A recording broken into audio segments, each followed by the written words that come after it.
welcome to Story Hour, Brain Fresh. How are you? Okay, if you would hit like and subscribe, please. We are going to go over today some good stuff for team leads, leaders in healthcare, women docs. What are we doing? We're just working straight and no rest and no breaks. Okay, one thing to think about is what do athletes do?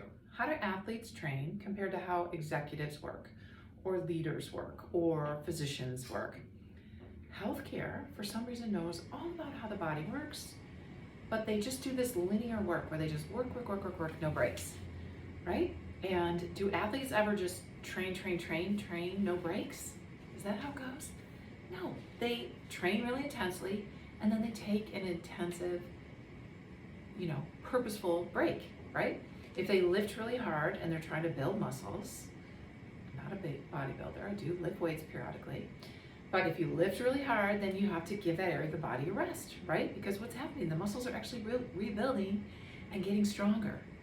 But what do we do in healthcare? We just work, no rest. Executives a lot of times will work 10 to 12 hours a day, maybe 18 hours a day, no rest, no breaks. How much do they train? No, they're not training during the day, usually not physically training. Hopefully some are doing exercise throughout their days. Throughout their weeks, but they do this for 40 to 50 years sometimes, right? So I've already worked 31 years in healthcare. So a lot of people work many decades as an executive, a team lead in healthcare. Women docs are working hard for a lot of decades.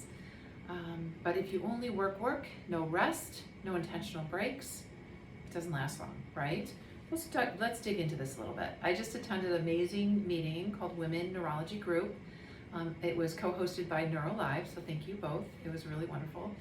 And we heard some stories from folks that had just like worked, and then just were exhausted, literally like getting in car accidents because they just weren't sleeping. They were working. They were exhausted. They were overweight. They didn't feel like themselves. They didn't feel good.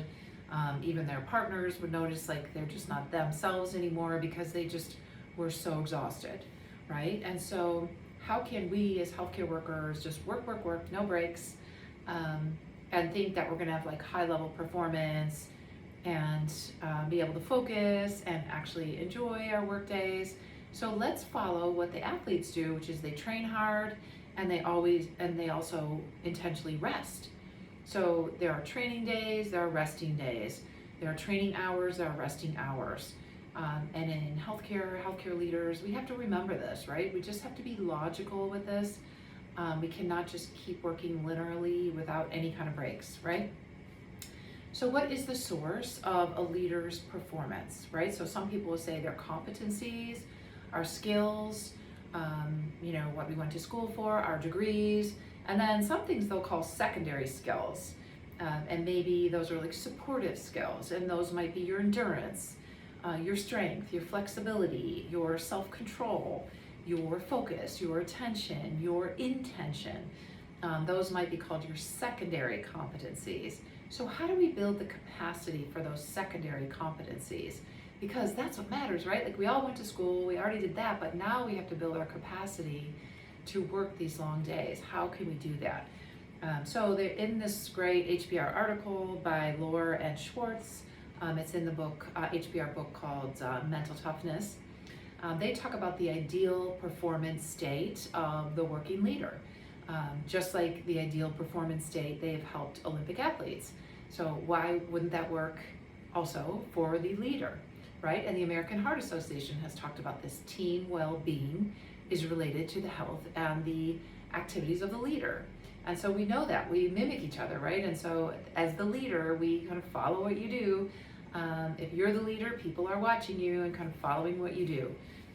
So we're going to talk a little bit about how can we enhance that ideal performance state, something like what an athlete does.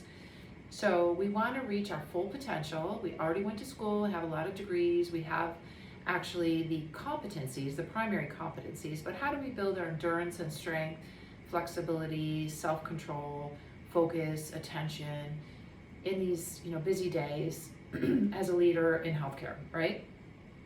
So it is going to take effective energy management, and we want to tap into each level of ideal performance. So let's talk about just energy. How can we manage that as people that are busy in healthcare, right? We can mimic what the athletes do, right? So they move between intense training and intense rest, okay? They oscillate between that. And we could do that throughout our work days. Even Dr. Boyatzis, he's at Weatherhead, and he teaches in Weatherhead School of Business, the MBA programs and coaching programs, and he talks a lot about taking intentional breaks, 10-minute breaks, 3 times a day. And in that break, we want to put what we would call, in neurology, we call it parasympathetic action. Those are relaxing actions to bring up positive emotions. So we want to, put in some activities that where we're grateful for something. We might want to think of an old teacher or an old friend or an old boss or a current boss that we're really grateful for. And just take a little time, shut your door, turn off your phone, and focus on things you're grateful for. In healthcare, it's very easy just to remember, like, my gosh, I still have my health. I see people every day challenged by chronic health conditions, and I can be grateful for my health. I'm grateful that I work in a healthcare system so that if any of my family are sick, that I can connect them with care. So we can take that 10 minutes, we can take deep breaths, tell our brain we're okay, we're safe, we can think of things we're grateful for, or people we're grateful for, or anything that you're grateful for, because that puts your brain in a positive emotional state as well as in the parasympathetic relaxation mode.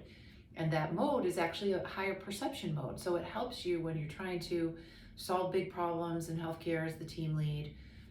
Women docs in healthcare, we're trying to move fast. We have a lot on our plate. We have a lot of plates spinning. And so we're trying to move fast. So this actually slowing down helps the ideal performance, is what this article is suggesting. So to build our endurance and our strength, we actually have to purposefully put in times of rest into our days. Not sleeping rest maybe necessarily, but just times to kind of rest the brain. Almost think of it like you give your brain time to kind of file things. A lot of information has gone in the brain, and you just need to give, just kind of be quiet, let the brain kind of file things, put things in order, because you've demanded a lot of its focus throughout the day, okay? So you want to think about how we oscillate throughout the day between stress and then recovery. Stress, like focus, and recovery. And even maybe before a meeting, you take 1 or 2 to 5 minutes and you just kind of center. What's the goal of the meeting? Who am I grateful for? What's my attention on in this meeting? What is my intention for this meeting? So we want to make sure we're going back and forth between focus and recovery. Focus and recovery. And like I said, Dr. Boyatzis, he recommended doing that 3 times a day.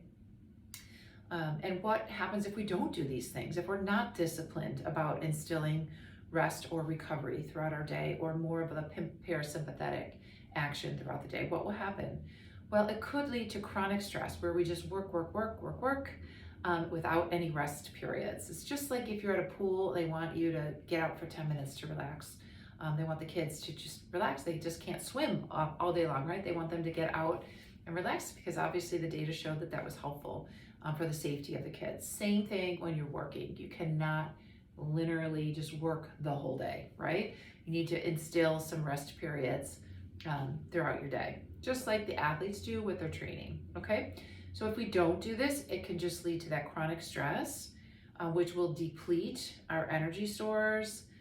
It can lead to burnout. It can lead to lower performance, lower focus, lower effectiveness, lower emotional control, physical exhaustion, poor concentration. So just many consequences to not instilling, activity, focus, and then recovery throughout the day. So you have to remember you're oscillating back and forth throughout your workday between focus and unfocused or recovery. Focused, recovery, okay?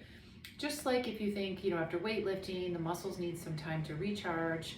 Maybe it's leg day on your lifting day and you work on the legs, and then you don't do that every single day, right? And there's a reason for that. So we have to have that same kind of mentality to help our noggin, right? So in Brain Fresh here, we want to talk about the brain and just being curious about the brain and wondering how the brain works and how it can help our work days, right? So, and they also gave an example in this article about tennis players. There's certain very high performing tennis players that will just take one little minute, like 10 to 15 seconds before a serve, and you can tell they're just kind of recentering themselves. They're envisioning, they're taking a moment, and you could tell they intentionally do that before each serve, so they have built in a little rest or recovery time, even in the middle of a game, right? And so why wouldn't we be able to do that in a busy work day, right? So they also suggest in this article building in rituals of this oscillation between focus and recovery, and how can we build a ritual so we know it's important and we have to put it throughout our day. You might want to do it, at mealtime or just the 5 or 10 minutes before a meeting, but you can figure out what works for you. Just send me, like on the messaging or the DM me, just what do you think might work for you? When would you be able to take a break naturally throughout your day? Just give yourself 5 or 10 minutes, 3 times a day to go into recovery mode. Meaning you're using time for gratitude, you're taking some deep breaths, you're slowing down, you're not focused during that time. You're giving your brain some time to, if you want to think about it, like filing all the information you put in it all morning, right? You demanded a lot from it, you need to kind of relax, and you just need to go back and forth between focused and unfocused time, right? So again, the athletes, they don't train constantly, they have recovery days. And executives need to kind of think about it the same way. Team leads need to think about it the same way. Same thing with women docs, as we have busy days. We're leading teams, leading residents, leading nurses, leading all trainees, leading other docs. And so, you want to make sure that you're putting your recovery time throughout your day, so that we honor that the ideal performance state honors that throughout our workday we have focused time and we have unfocused time. A lot of times I see people just shoving lunch in during their lunch. They're eating lunch over a keyboard and they're typing during lunch. So that is not recovery time, that is work. So you intentionally need to put in some recovery time throughout the day. So why don't you put in your ideas of where you're gonna find that time to recover and rest throughout your day, even if it's just 1 or 2 minutes, hopefully it's 10 minutes 3 times a day, to improve and to honor the need for that ideal performance state, that energy management throughout busy work days for women doctors, for team leads. We can't just have magical thinking and think we have never-ending energy, right? I mean, it just can't be. And the brain is an organ and it does need some downtime. It needs some recovery time. Okay, so shoot me a message. How are you gonna do it this week? Where are you gonna put your recovery time in? Where are you gonna give your brain some filing time, okay? I mean, think of your office if you never filed, or if no one ever filed any of your papers, or your files on your Google, you just never took care of organizing them, it was just a mess. The brain can feel like that if you just go. You need to put some recovery time in, okay? You got this, guys. All right, reach out with questions.